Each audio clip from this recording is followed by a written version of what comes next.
I answered the phone and she said, John's dead. Carrie. And then she hung up. I tried to call her, I think a couple times back to be like, what is going on? Finally, she called me back again and she said, I'm afraid John might be dead. He might have gotten hit by a plow. He did not come home last night. I was not supposed to stay in Canton last night, and he would never leave Kaylee alone. I think something happened.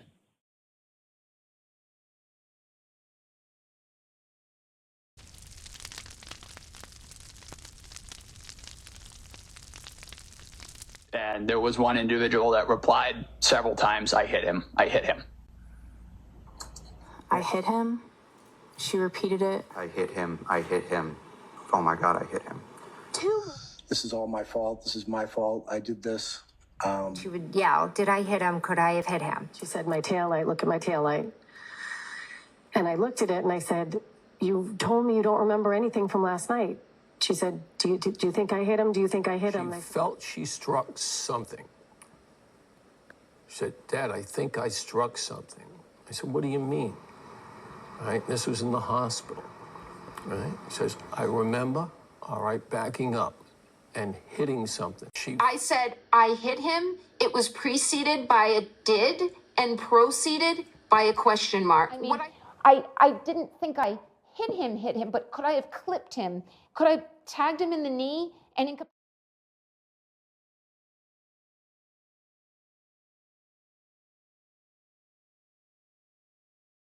Closest I must have said was, did I hit him? I know I said I hit him, but did I really say it as many times as law enforcement's claiming I said it?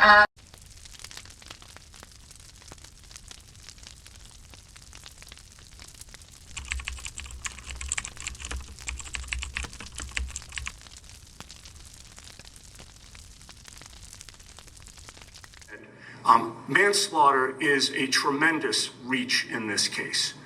I don't see any criminal intent that would justify manslaughter in that affidavit. And there's a reason for that, because there was no criminal intent.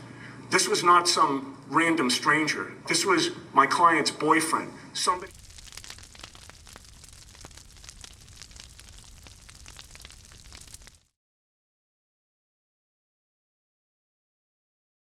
She said, my taillight, look at my taillight. When you were looking at the rear passenger taillight area of Ms. Reed's vehicle, how close to the vehicle were you when you were making those observations? Right in front of it. There was one piece, like a rectangle encapsulated, like whatever was broken. I remember there was one piece of metal sort of sticking out. So if it was an encasement for a light of some sort, I remember looking at it and the piece was sort of sticking out and I thought, someone's going to catch the sleeve on that or something. He proceeded to say that she had a cracked taillight. And this is while you're still in your home and you're in your bedroom, correct? Correct. And then Karen was screaming and, saying that she had cracked her taillight. We need to go to... My concerns were she was going to be driving with Miss Reed in their vehicle, in Miss Reed's vehicle, and my concerns were that she had a broken taillight. Thing like a flat metal spatula and scraping down whatever adhering materials left on the item into a glassine packet. 7-18.18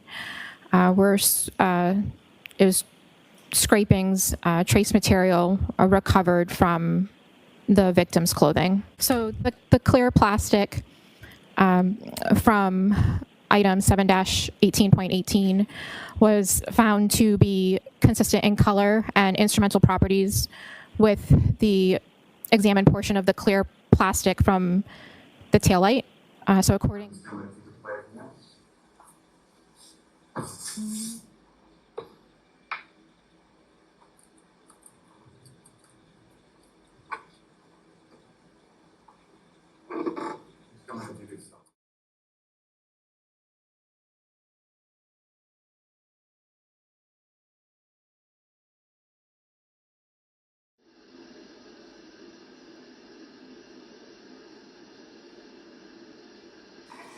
when my car was seized, there was a few small pieces of taillight missing that I had picked out at John's at 5:45 before we drove over to Fairview. I'm showing Jim and Terry, look what I just did to my light, and I'm worried that there's gonna be some kind of electric short circuit. There's like the bulb is showing, and some of the red plastic's missing. So I picked pieces out of the light housing that had kind of collapsed within the light and dropped them in John's driveway. I'd like to have that marked as an exhibit, please. Okay. No objection.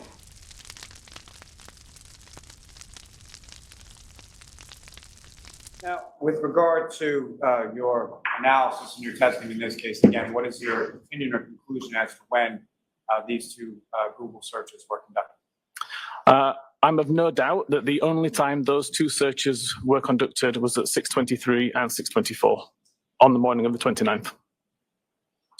Thank you, sir. Nothing further on.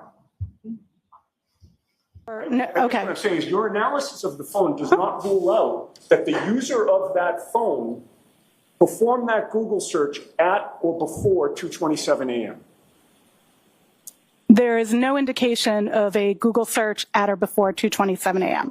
But again, I'm getting to whether you can rule that out, ma'am. That's really the crux of my question. Can you rule out that the user of that phone conducted that search at or before 2:27 a.m. on January 29th?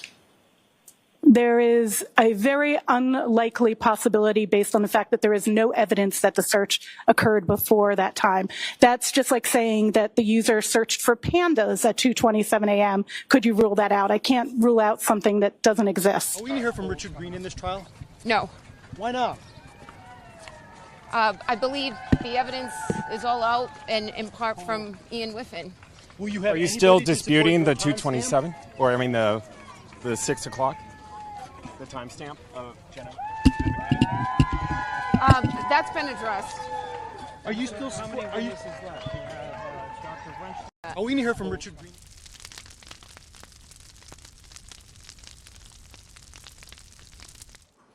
There's a letter on the sticker, I believe it's A, that denotes that there's something there that I was going to collect. And right next to that sticker here is the apparent hair that I noticed. John O'Keefe cannot be excluded as a possible contributor of that hair. The extract that you received as far as EO2, from the passenger side taillight of the vehicle, what, if anything, were you able to determine based on your analysis and STR processing of that? Yeah, so we determined that it was consistent with a mixture of 3 individuals, including at least 1 male contributor. So in this case, when comparing the John O'Keefe profile, assuming a mixture of 3 individuals, it is at least 749 million times more likely to be observed if it originated from John O'Keefe and 2 unknown unrelated individuals than if from 3 unknown unrelated individuals.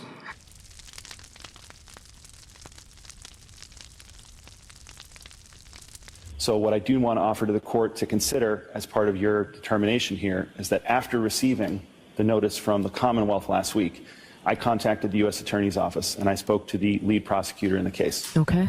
What I want to have the court know is that I have permission to notify the court that Brian Albert, his wife Nicole, his son Brian Jr., and Caitlin are not targets of the federal investigation. And I've been given permission to disclose that in open court. Okay.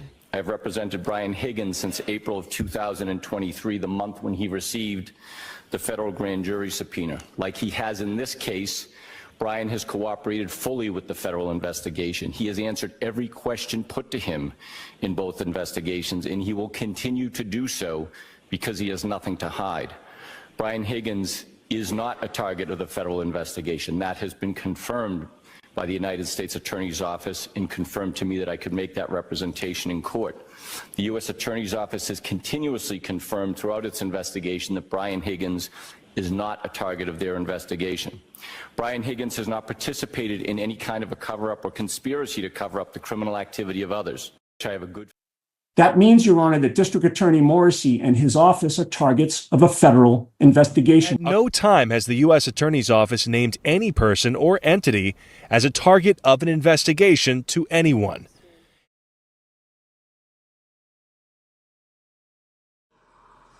And this was a tactic to besmirch these hardworking, dedicated public servants simply by attaching them to a federal investigation for which there is no boundaries. Well, within 24 hours of those arguments, the Norfolk County District Attorney's Office was contacted by the United States Attorney's Office. And let me make crystal clear, they make clear that I could inform the court there is no longer any federal investigation into the investigation of John O'Keefe's death or any related matters. It is closed, it is over. So all those implications and innuendos that erode at the objectivity of our potential jury pool, well, they become more egregious when you see that they're not based on reality or fact. I know it's true because Kennery told me it's true. Like, so that's not, I never told you guys that. Now that the trial's over, I can say that. So back in February, when this was kind of first announced, the rumor, I contacted her about it. And I'm like, is this true? And she's like, I don't know. She goes, it was the first time she was hearing about it. And so she's like, I don't know. And so she starts contacting Alan and David and whatever, and they don't know, and blah, blah, blah, blah, blah. And then they contacted Adam Deitch, whatever, from the U.S. Attorney's Office. He confirmed it to them. So an actual, the lead he was kind of like the second in charge of the investigation after Josh Levy. And he himself confirmed to Alan Jackson and them that it was over. And that was a very sad day. Like, that was a sad day. Like, that, because it's like we were both counting on that. Like, not counting on it. Like, it was just kind of the moment that she realized that, like, shit, I'm on my own, huh? 100% on my own.